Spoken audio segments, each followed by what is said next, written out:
Welcome to Excess Returns, where we focus on what works over the long term in the markets. Join us as we talk about the strategies and tactics that can help you become a better long-term investor. Justin Carbonneau and Jack Forehand are principals at Validea Capital Management. The opinions expressed in this podcast do not necessarily reflect the opinions of Validea Capital. No information on this podcast should be construed as investment advice. Securities discussed in the podcast may be holdings of clients of Validea Capital. Hey guys, this is Justin. In this episode of Excess Returns, Jack and I are delighted to be joined by Pim van Vliet, head of quant equity at Robeco, where he and his team manage billions of dollars through quantitative investing strategies. Pim is author of the book High Returns from Low Risk, A Remarkable Stock Market Paradox, and offers research through his website, paradoxinvesting.com. Our discussion with Pim focuses on low volatility and conservative stock investing, from why it works over time to some simple criteria investors can use to find stocks that would be considered attractive, low volatility names, and much more. I think investors looking to invest in stocks, but also thinking about ways to manage risk, will learn a great deal from this conversation. As always, thank you for listening. Please enjoy this discussion with Pim van Vliet. Hi, Pim. Thank you very much for joining us today. Hi, Justin. Great. Thanks for having me. I'm excited. Yeah, we're excited to have you on too.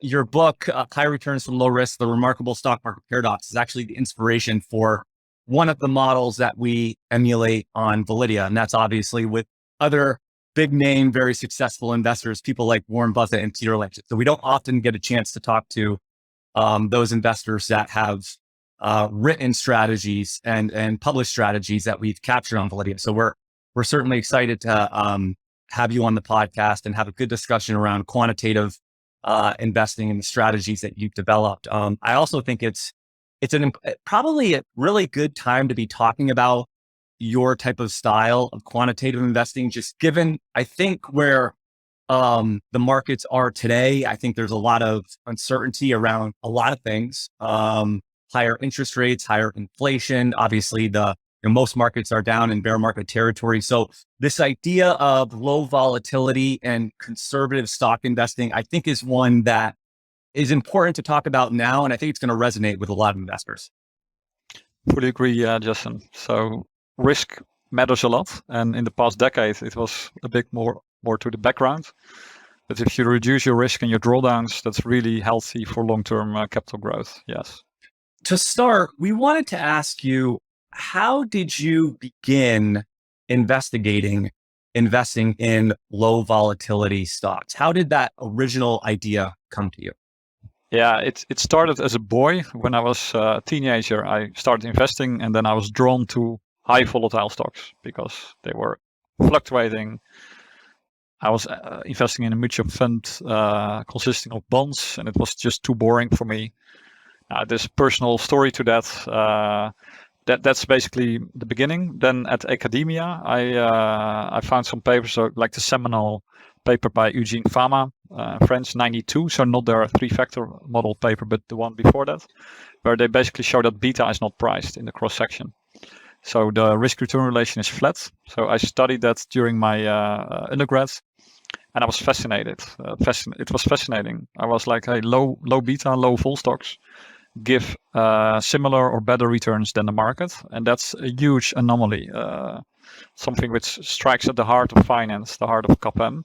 That was the moment when it kicked in and puzzled me, and ever since it has been still puzzling me. Now more than 20 years later. Well, I mean, that is the question, which is, this idea of you get compensated for taking higher risk in the markets over time. But the idea that I think you uncovered, that you can actually get better returns by investing in these lower volatility stocks. Why do you have any, like you said, you're still puzzled by this, but, do you have any theories or ideas as to why that might be, what the drivers of that might be? Yeah, so the puzzle has become more clear to me now. So, but it's still, a sort of inconvenient truth for finance. The interesting thing is you mentioned this impressive list of famous investors who look at quality and value. And the reason I wrote this book was also to stress the risk element of stocks. When people do their discounted cash flow analysis, do company valuations, they always look at growth and moat and profitability and those kind of things, but they hardly take risk into account because it's so ambiguous. Risk is also an opportunity. Risk is two-sided. So when you have skill, you like risk. That was when I was a kid as well. So it has to do with biases, so human biases. We tend to be overconfident because if you're not overconfident, you buy the index. So any active investor should be overconfident and thinks he or she can beat the market. Because bottom up, it doesn't add up. All alphas are a zero-sum game. Now, the thing with risk is therefore a tricky one, that high risky stocks give an opportunity to many investors. So if you think you have skill, you go to that part of the market. So that's one reason, overconfidence, because on average, we cannot all be above average. Some are below, some are above. The second thing is we have constraints. Some people cannot use leverage. So then when you have a high conviction on a stock, you go to a more high volatile stock. So most of the stories tend to draw you to high volatility stocks. And even institutional investors who have benchmarks are drawn towards more the high beta, more volatile stocks with more idiosyncratic volatility, because that can make your career. So everything together, we see so many rational reasons, but also behavioral reasons why investors move to the high vol part of the market, the exciting part, and simply going against that and simply buying low vol stocks. Yeah, that seems not to be such a good idea because it's such a rational long-term thing to do. It's not easy. So that's why we think it works, because it's so counterintuitive. It goes against all kinds of incentives, and so that's an important reason why it works. It's funny because what you mentioned at the beginning about how you got into low volatility investing is sort of the same lesson I've learned in my career, which is all of us tend to go to these highly volatile stocks until we realize it's a horrible idea. And then eventually we start looking for solutions on the other side of it. And, so my career is kind of similar to yours in that, like, I played around with those stocks. It didn't go very well. Now I've kind of gone with different approaches. Yeah, it's a bit the same with the lottery. If you want to win $1 million on the lottery, if you buy one lottery ticket, you can get a millionaire. That's the same with stocks who are volatile. But if you buy all lottery stocks, you certainly win the jackpot, but you will also certainly lose money. That's the same with high vol stocks. Of course, some of them will give you big returns, some of them.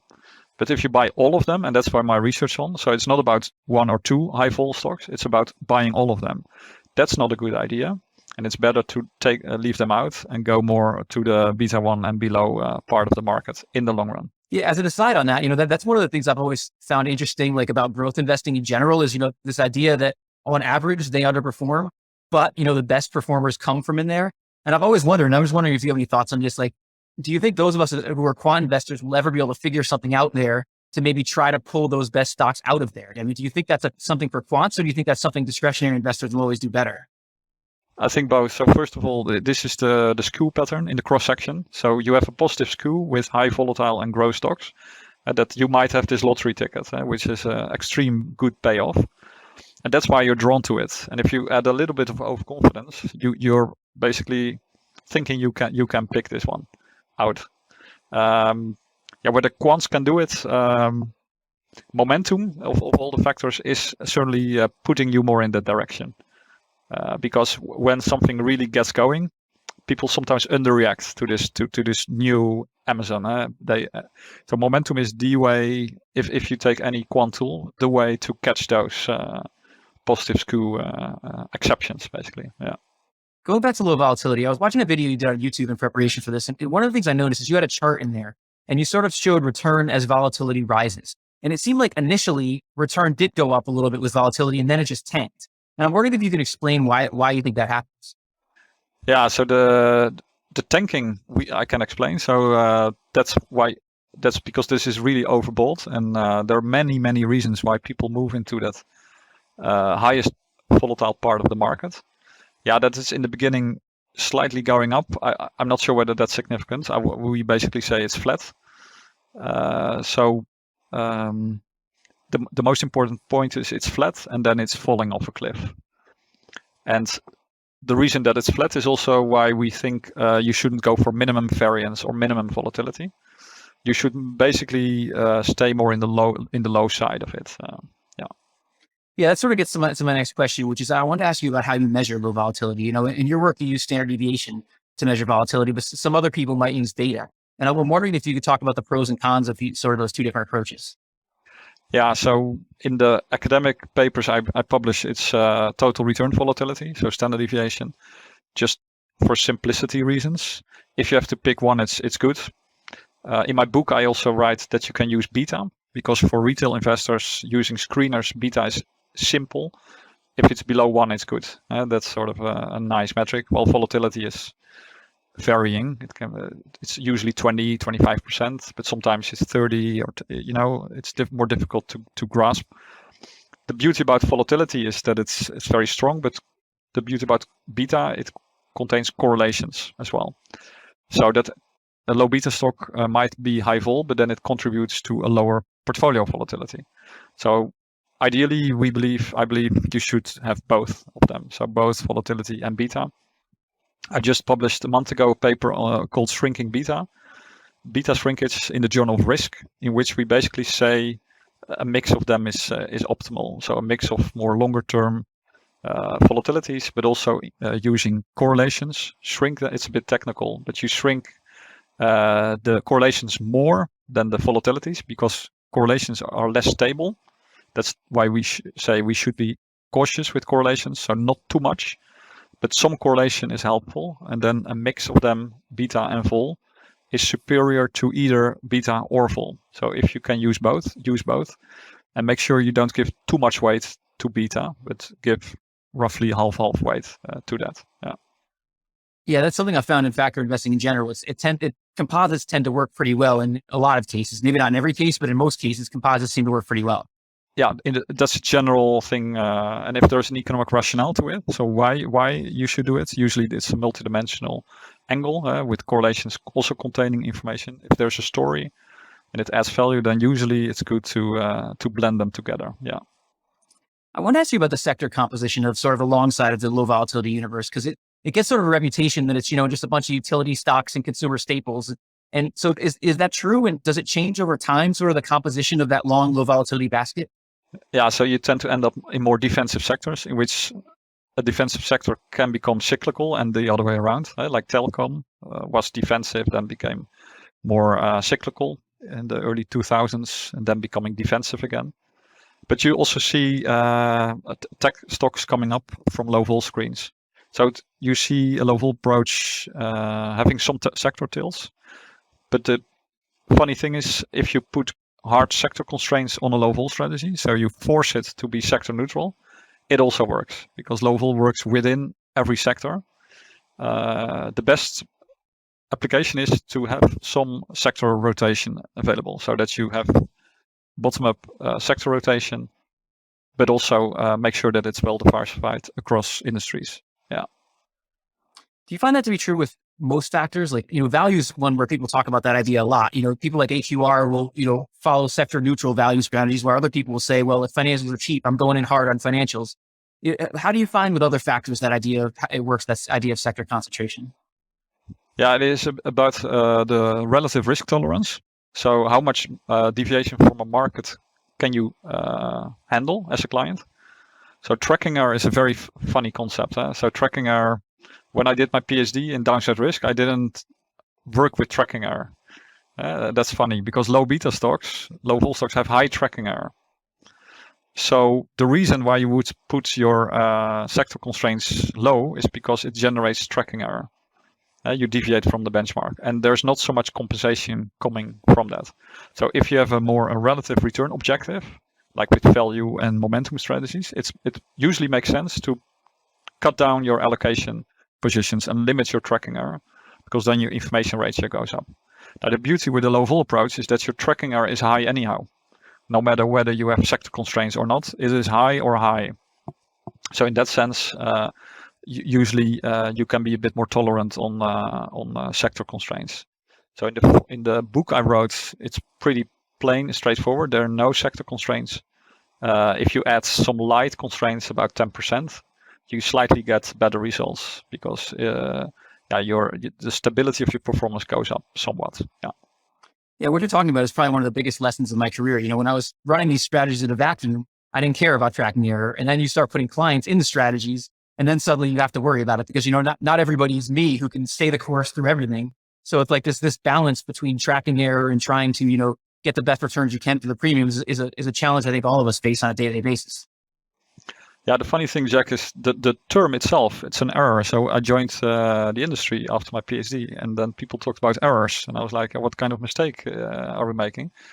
It's funny, right? It's very normative. While there's good tracking error and bad tracking error. If you outperform, it's good, especially if it's in a down market. So with the low vol, the tracking error from low vol is basically good tracking error because you outperform in a bear market. That's good, and you underperform in a bull market. That's you give away upside. You still make money. So that's funny about this concept of tracking error. Yeah. Just one concept on the sectors. And this was a couple of years ago. It might have been almost a decade ago. O'Shaughnessy Asset Management. It was actually on Jim O'Shaughnessy's blog. He put out it was like a mini research study, but it was the best performing sector. And at the time of the publication, this goes back, I think, to the 1950s. Their data set went back, and it was the consumer staples sector. And they were, and when I see at least your strategy, the way we implement it, a lot of consumer staples certainly pop up in there. At least they have historically. And so I always found that interesting. And they sort of tried to ask the question, why do these consumer staples outperform? And I think they were looking at, the businesses had protective moats. It's hard to become a consumer staples. They have pricing power. So there was some reasons that they, that they theorized around why consumer staples was the best performing sector. And, those stocks do you find that they pop up in your US strategies and other strategies you run around the world? Yeah. So you see, if you don't know no constraints and low vol only, a single strategy, no constraints, then you get more of a tilt to consumer staples. Yeah. And they're basically also more boring. So the number of analysts on staples and utilities is just lower than on more the tech stocks. That's also an interesting signal. I want to talk a little bit about the strategy from the book because it's a really interesting strategy. You start with low volatility, but you also blend it with some other factors. And I'm wondering if you could just talk about what factors are in the strategy and maybe why you selected them. Yeah, that's a good one. So low vol and low beta, low risk is an important factor. And that's basically my career. A big part of my contributions has been on this, that quants and investors in general should look at risk. But then the point is it doesn't stop there because if you only focus on risk and risk reduction, you cannot eat it. It doesn't give outperformance, maybe similar or slight outperformance. So standalone, it is difficult to catch and but still very important. It's like a solid foundation. If you stop there, you get things like sector allocations more to defensive sectors. So it's good, but there are some problems with a plain low vol approach. Now, the beauty about including other factors, so in the screen, we use momentum and income yield, so payout yield. The beauty about adding those is a couple of reasons. First, your return goes up, your absolute return significantly. But the second thing is that also your tracking error also goes down. So the stability of your outperformance really improves. And that makes it, that's very important that you get capital growth and capital protection. That's the twin desire of any investor. And it has become a bit less at the forefront. But going forward, like you said, just in the start, this is going to be very important. Because, for example, why I like momentum a lot is momentum plays the underreaction theme. Momentum standalone is very difficult to arbitrage because it's such a high turnover strategy, but it's beautiful to blend into a low vol approach because especially combined with value like income. These are antagonists, so they are negatively correlated. So you can blend them in very easily in a defensive approach. It goes very natural.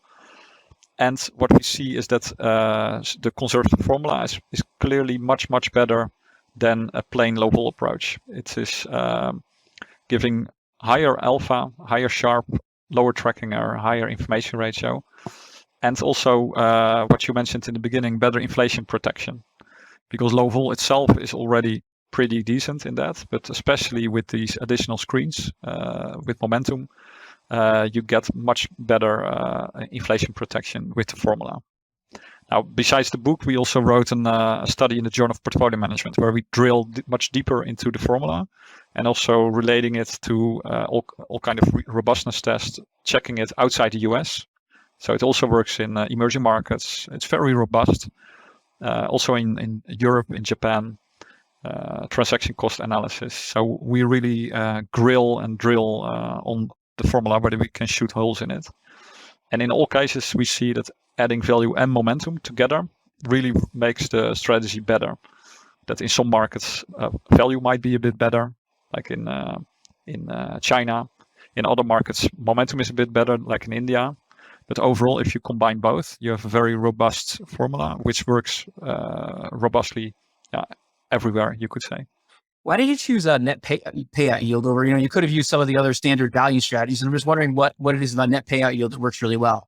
Yeah, so the reason, and we had to pick one, like we said, a blend is often better, but in the formula, we kept it simple. And then you have to think of one. The beauty about it is that you combine dividends as income, and you combine it also with share issuance, but also share buybacks, so that you get a total yield. The other thing is it's cash-based, which is given back to shareholders. So you can also see it as a governance signal. It's quality, it's income, it is also value because it's a yield. So if the price is low, you also get better yields. So it's basically one simple metric, which is not based on accounting standards. That's also a reason why we include it, no accounting standards.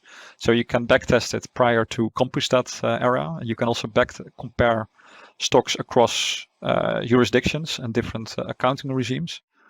So that's why we like it. It's like a value, income, quality kind of measure, which also is a bit more defensive compared to simple like PE ratio or something, which is not less directly comparable and is less defensive than payout and income together. Yeah.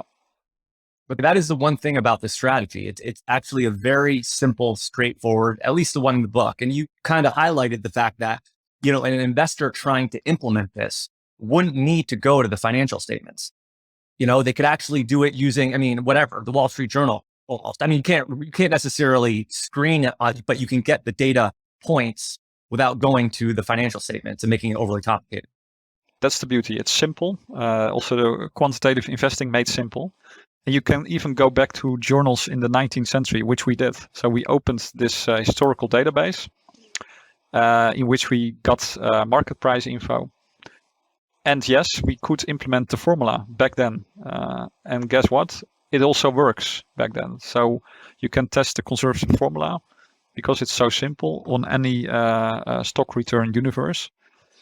And the interesting thing is that it also captures more complex factor models. So that's what we do in our academic paper. So in the factor community, it's now a zoo. Some people say they're 50, they're 100, they're 200. Some of them are very complex. Some of them rely on really sophisticated data. And you now have got the 5-factor, 6-factor, 7-factor models of Van Vliet and Beige and others. And what we show is that if you take this simple formula, you get exposure to all the complex factor premiums. So we turn it around. Instead of can all kind of factor models explain the formula, we can say with this formula you get access to all those kind of complex factor premiums which are out there without using accounting data. So very simple and straightforward. You use the largest 1,000 stocks as your universe for this. And I'm just wondering, have you looked at this in smaller cap stocks? Is this something you'd expect to work in smaller cap stocks as well? Yeah, we tested it as well outside small caps in the paper, and it works even somewhat stronger in small caps. Yeah. So we did the 1,000 just again for practical purposes, because many market anomalies and studies are based on small cap effects. So that's also famous in academia, that if you screen out the small caps, many high factor premiums disappear. We show that this formula works very strong also for large stocks, so that's important. But it, of course, works as good and much better even in small caps. Just out of curiosity, when you look at sort of the top decile of low volatility in general, I mean, I would think that small caps or large caps would be overrepresented in that decile. Is that true? I mean, are there many more large caps in that universe than smaller cap stocks? Yeah, if you simply screen on volatility, yes. Yeah. So also relating to your question on beta. So if you blend it with beta, you also get more small caps in it. And the other one, if you blend in shareholder yield with momentum, you also get less of a large cap tilt. Yeah, so that's why I don't propose single factor low vol investing. I think it's good, but that's why we propose the formula and also the strategies I manage. We do it much more, how to say it, multi-factor and blend across small caps and large caps. This sort of gets back to something you talked about before with using multiple factors with low volatility. But I was listening to a podcast a while back that Larry Sledger did, and he was talking about this idea that if you look at the excess return from low volatility stocks, pretty much all of it comes during periods when they're also cheap. And I'm wondering if you've looked at that. And, do you think that's true? Yeah, that's another reason why you should watch out with single low vol strategies. So single factor, so only looking at risk without anything else. If you buy a car, you look at the price. So that's why we say if you do a low vol strategy, look at the price. So include valuation metric. So we did a test and where I can confirm the finding of Larry Sledger. So most of the alpha comes from periods when low vol is cheap. But if you then take the formula, which we just discussed, which includes valuation as a screener, a yield, you always make money. And also when periods when low vol is expensive, because then you buy low vol stocks which are not expensive.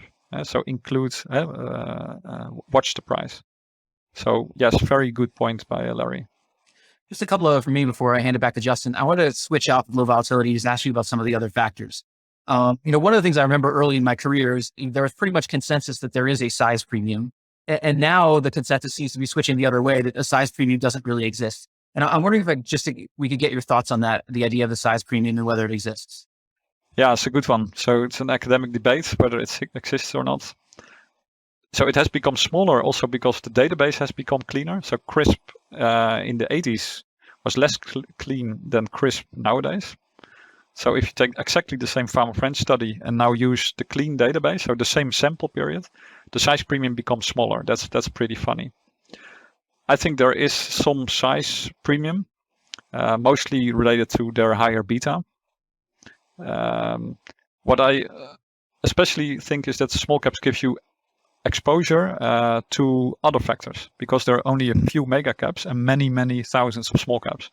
And small caps are very broad. Some are low vol, some are high vol, some are cheap, some are expensive.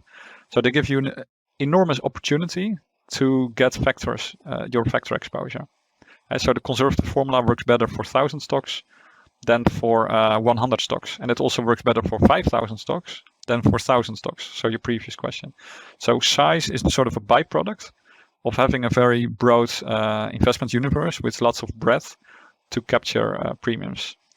Then on the size premiums, I would say it's small. Also in our historical study, the size premium is small in the 19th century. So again, casting doubts on the size.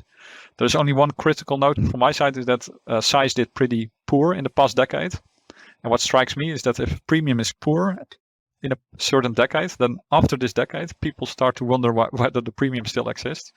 And that makes me a little bit contrarian for the next decade, that the more people doubt the existence of a premium, the contrarian guy in me says, now maybe it is somewhat possible. But the data, the academic consensus seems to be, it's small and it's at the verge of significance. Yeah, one of the things I've always told investors when they ask about this is, I don't think any of us are just going to buy stocks because they're small, but the other factors tend to work better. I think, first of all, they tend to work better in small cap stocks, but also like you mentioned, if you're going to look for anything in this world, like you want to look in the largest universe possible because you have a better chance to find it. So looking at sort of a universe that includes small cap stocks gives you a better chance to find what you're looking for, with any of the other factors. That's it. And if you're then long only constrained, then you get a small cap tilt. So many of the quant strategies have, as a byproduct, a tilt towards small caps. But if you wouldn't be long only constrained, you would be shorting. You would also short lots of small caps, of course. Yeah. So you talked about this idea that when something doesn't work for a long period of time, people abandon it. And so that gets me to my next question, which is this idea of value. And, value's done better recently, but there was a pretty bad decade there for value. And, you had a lot of people questioning value for a lot of different reasons. They said maybe too many people are following value, or maybe technology has messed up value, because technology stocks are just producing these excess returns and they're underrepresented in value portfolios. And I'm just wondering what your thoughts on that whole decade were. Was there anything in there that made you question whether the value premium exists or whether it's smaller, or do you think that's just one of these other long underperforming periods we've seen in the history of value? Yeah, so value is a return factor. So it offers a positive premium if you systematically buy cheap stocks and do not buy expensive stocks. I think the evidence is very clear on that. The last decade in the US, it was weak. But if you assume a premium of 3%, a Sharpe of 0.3, then by definition, you will have decades where you don't have a return. The same goes with equities, by the way. The equity premium can disappear for the next decade. The question is, after then 10 years, people say, hey, is there an equity premium? But they will ask this after a decade with very low equity returns. So I doubt the equity premium, for example. Will it be around for the next 10 years? I don't know, because historically, it's a Sharpe of 0.3. The last decade, it was 1. So there was high returns, low risk. I'm not so sure. But do I believe in the equity premium? For sure. Do I know whether it's going to work for the next 10 years? I don't know.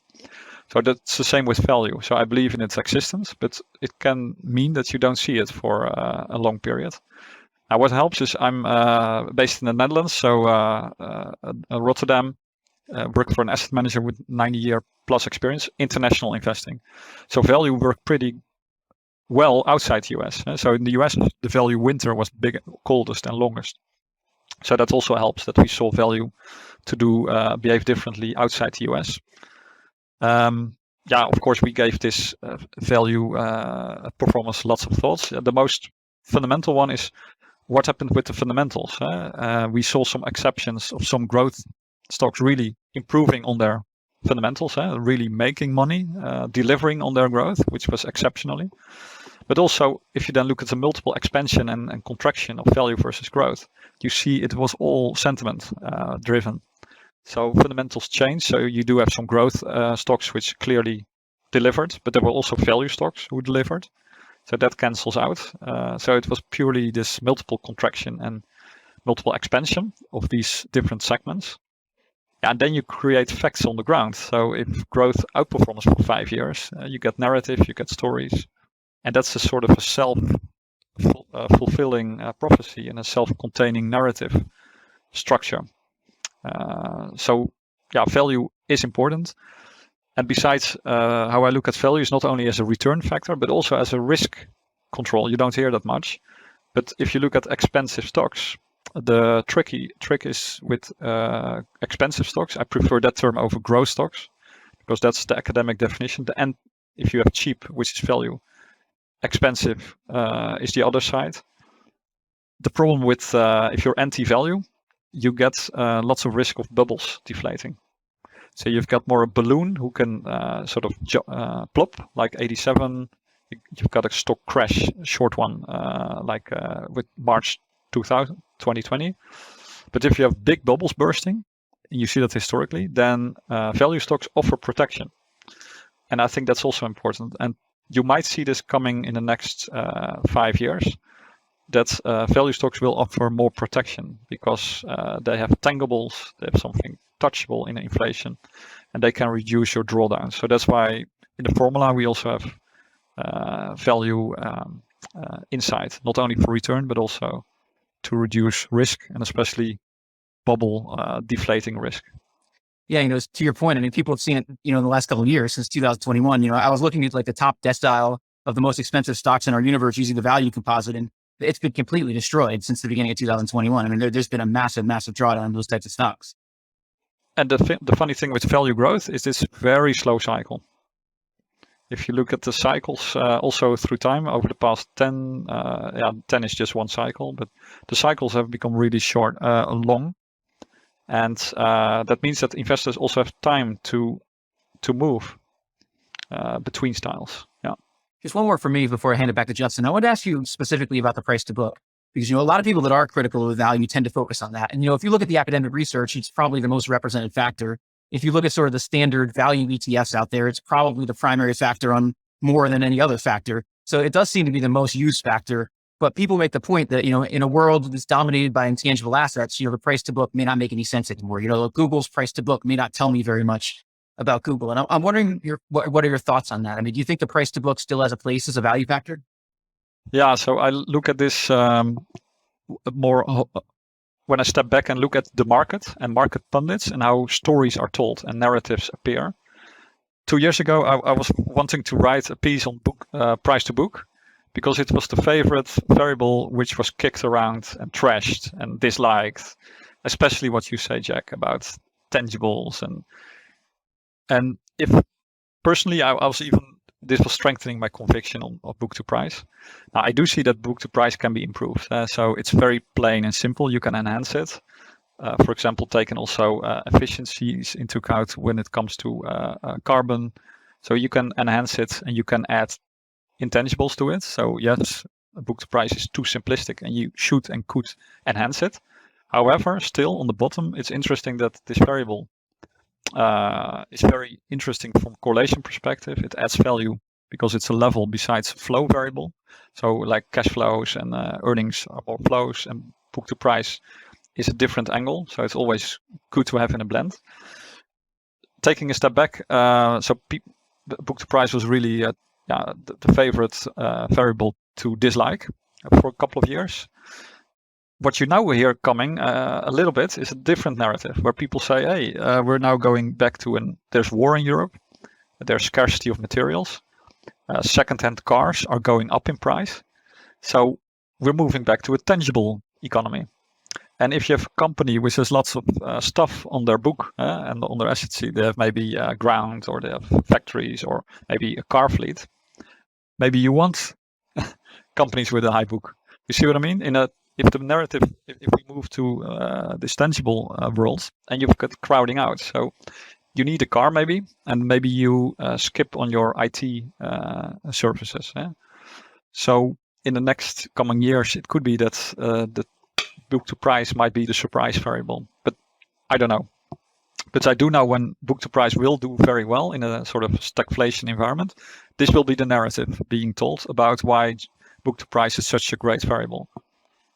So I'm just trying to paint a different narrative besides the story about the intangible economy and blah, blah. I can also have a tangible economy story.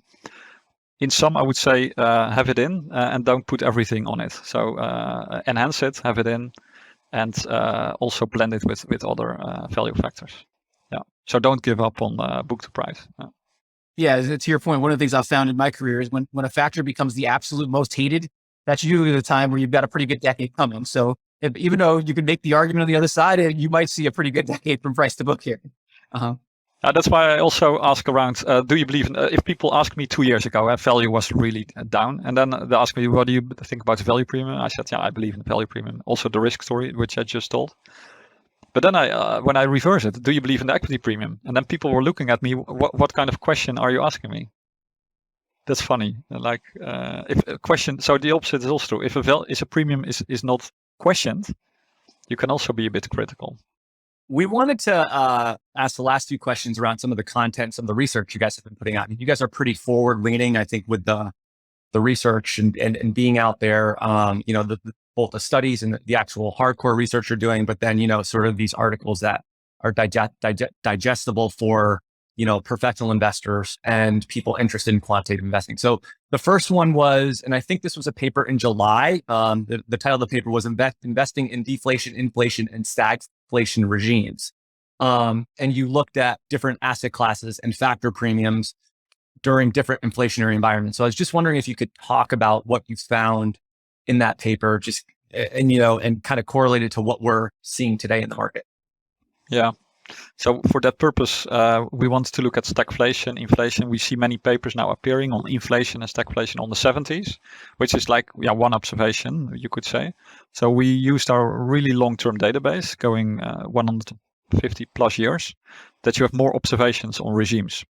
So that's one. And then we basically confirmed how bad stagflation is for equity investors. It's terrible. So in a nominal sense, it's not good, but in a real sense, it's really bad. So money illusion plays a big role. So also this year, like the S&P is down, I don't know, minus 15 or something. But if the inflation is 10%, you're down 25%. That's the money illusion. So it's really bad. It's really bad. And so that's finding one of the study. Maybe obvious, but still important to stress. If you combine it with stagflation, so not only high inflation, but also recession, it gets even worse. Now, then we find that, good old factors, which drive markets as well. So there are premiums, so the value premium, momentum premium. So we tested them, the low volatility premium. Now, if you take such an approach, the good news is that they all add value across these regimes. So also in those bad times, you do get your premiums. So they're uncorrelated to macro, and that's good news. The other paper I wanted to ask you about, and this is something as factor investors, we tend to shy away from shorter term signals. I mean, when we look at our factors, most of we're holding our stocks. I mean, they're not based on short term signals. It's like longer term investing when I think you're utilizing factors. But you wrote a paper, Beyond Fama French Factors, Alpha and Short-Term Signals. Can you just talk about what you discovered in that paper and what your research found? Yeah, so in this study, we show that you can move beyond traditional factors. What we find interesting is that basically the short-term signals, which exist in academic studies, are dismissed based on implementation grounds. Like, you can make money with short-term reversal or others, but high transaction costs, implementation shortfall. So maybe you just leave it. And we believe that if you do that, you leave alpha on the table. And the interesting thing with signals is that many investors cannot harvest them. Like index providers, smart betas cannot do it. They rebalance quarterly. It's impossible. So that's interesting always. If you see that some parts of the market cannot harvest premiums, you should become alert, and it might be an opportunity. What we show in the paper is that if you take a couple of proven signals, which are out there in the literature, you combine them in a blend way. Like we said, you should combine factors. We also find combining signals is very effective. That you then get something which gives you a good return. And also we show that simple implementation rules can help you to get also net return after transaction cost. So you can reduce your trading by a big amount, and then we prove that you can make alpha after trading cost based on these signals standalone. And what we believe is that you should, as an investor, move beyond traditional factors, because if you don't do that, you leave alpha on the table. And this alpha is coming from those signals. And in this paper, where we provide a simple framework based on existing variables, but you can imagine that if you take more sophisticated short-term signals, you do the trading more sophisticated, you can even get higher alpha. And we believe that the next step for quant investing is also really going into this area. And also, in a way, what we've seen, that value momentum have become commoditized, and people are moving beyond those factors, which you can easily get exposure to. And this is then basically the next push. We're trying to push the frontier, and also showing the market how it could be done, of course, without giving away too much trade or IP details. Yeah, it's pretty cool. Can you talk about what the signals were at a high level? Because I read the paper, they were actually very interesting. I think there were 4 or 5 major signals you looked at. Can you just talk about what they were? Yeah, so one of them is the classic short-term reversal from Jaggedies, but then more in a relative sense. Because on the 1 month horizon, there's also style momentum and factor momentum. So these are, again, like the big value and the big momentum, brothers and sisters. They're brother and sister. It's also on the short-term side. So short-term reversal marries really nicely with short-term momentum. So these are 2 main ingredients. And then there's the fascinating stuff about the monthly seasonal. If a stock goes up in the past 10 years in December, then next December, this stock will probably go up again because it's December. That's a very high turnover strategy, of course, because you have 1200% turnover a year. So these are for example, 3 examples I can give. Blending them together, you really net out lots of transaction costs, and you improve your alpha by combining them. Yeah. And thinking about this for long-term factor investors like us is one of the ways we could potentially use this to think about using this like our entry and exit. So for instance, if we're about to sell a position, but all of these things are positive, we might want to wait. Or if we're about to buy, but all these are negative, we might want to wait as well. And is that a good way to think about this? Yeah, a way to do it. You can do it turnover neutral if you use it as a trading signal. Suppose you wait, so you want to sell something, and then you look at the signals, and then when it's clear buy, you wait with selling until the signal is also negative. So you can even use this to lower your trades.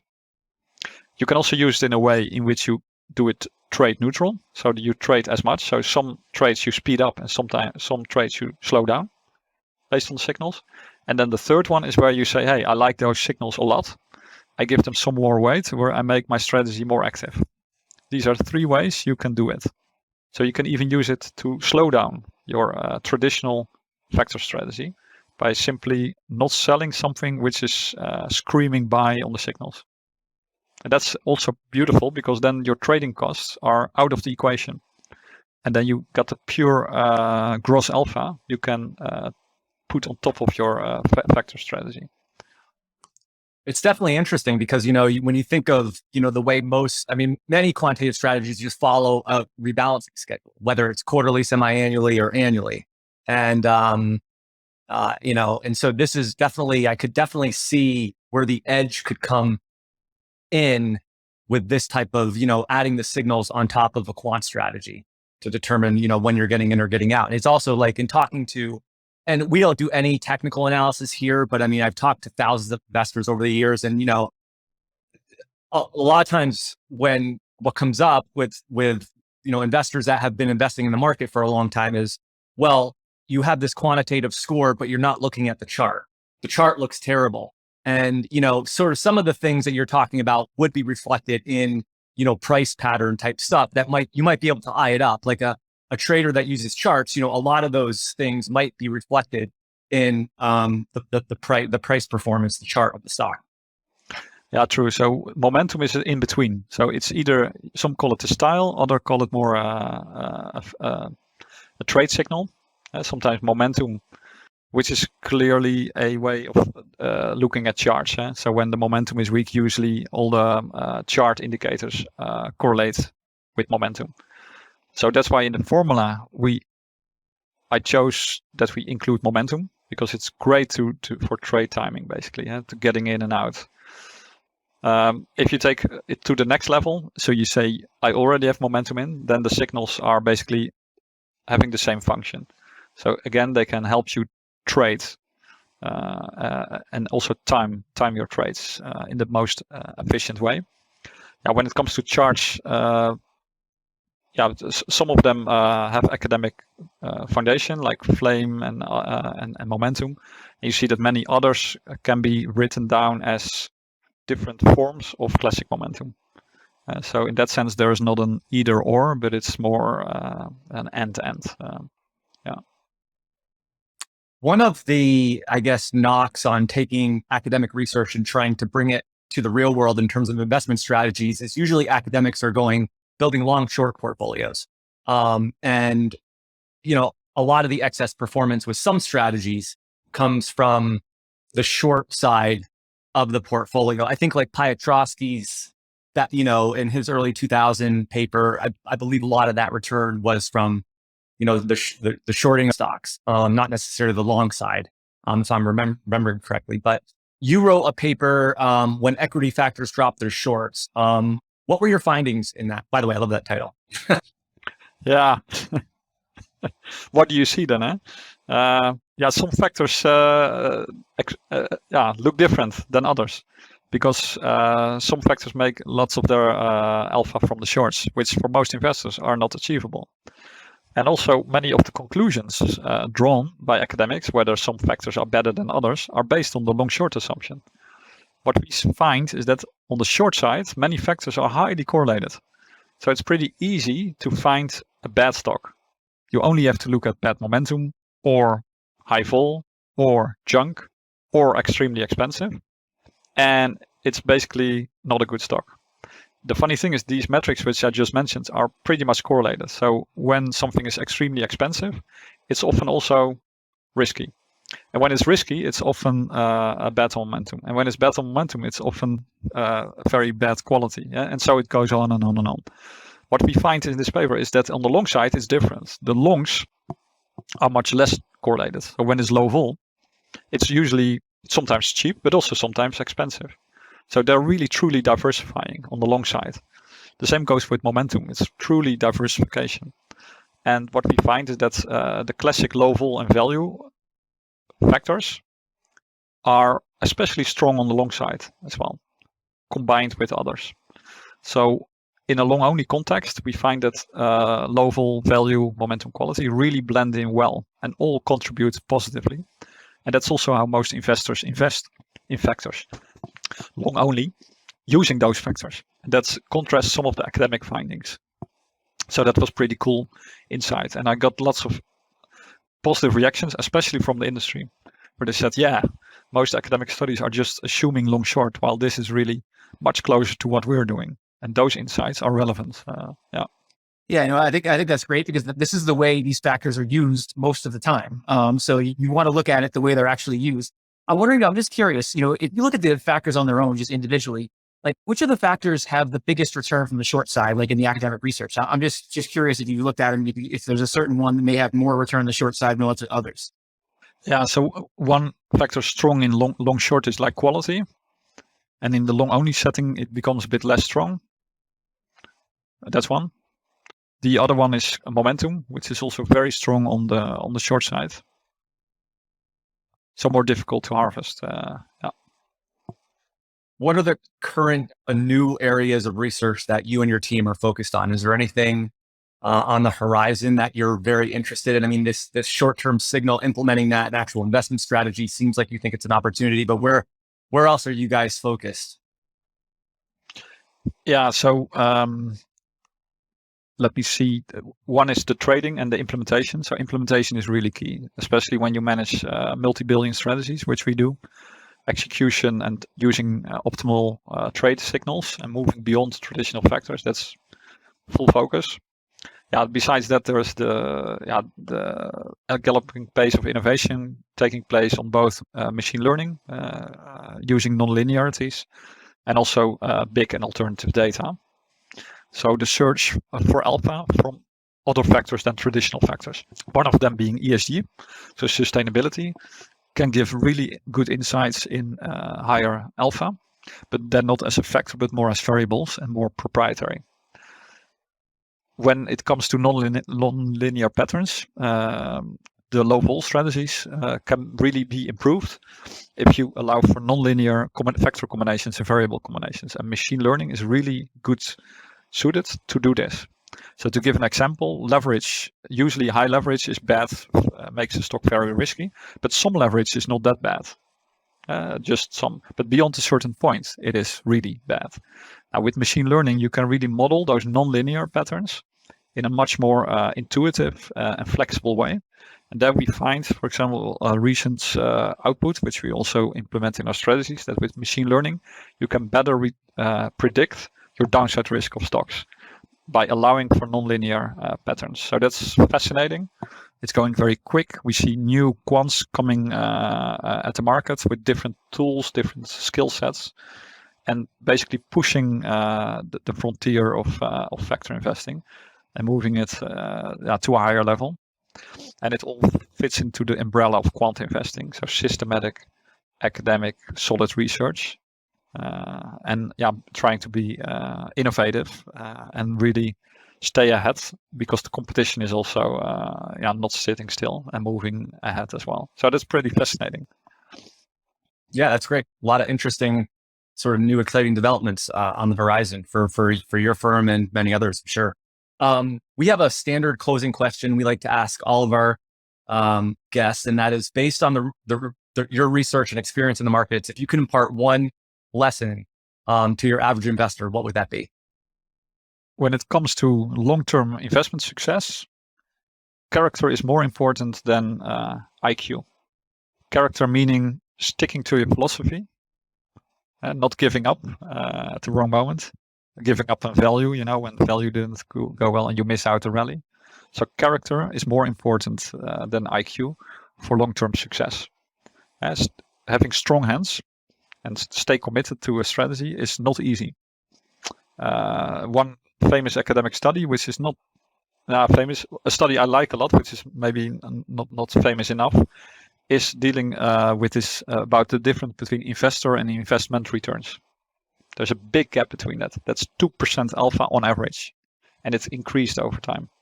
And that's purely due to adverse market and adverse style timing of investors. So they go in and out at the wrong moment. We all know the anecdotes of this, but there's a great study by Chef in the American Economic Review lays this down and gives it a number 2%. And that's a lot of alpha.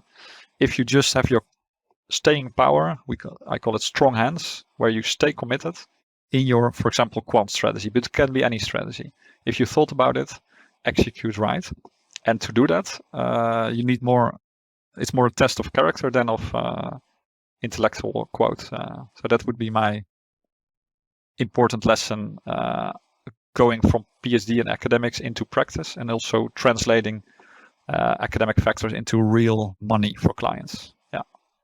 That's great. Thank you. I really enjoyed this conversation. I knew I would, but I love the focus on factors, risk, simplicity, long-term investing. I mean, everything we've talked about has been great, and we really appreciate you taking the time to speak with us and the people that follow us. If people want to learn more about you, follow you on Twitter, get access to your research, whether they're a professional or individual investor, where can they go to learn more? Yeah, I'm on Twitter, Paradox Investor. So that's Paradox Investor. I'm also on LinkedIn. You can follow me there.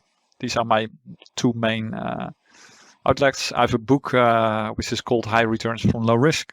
We have a website called paradoxinvesting.com where we provide data, long-term data, tips for screens.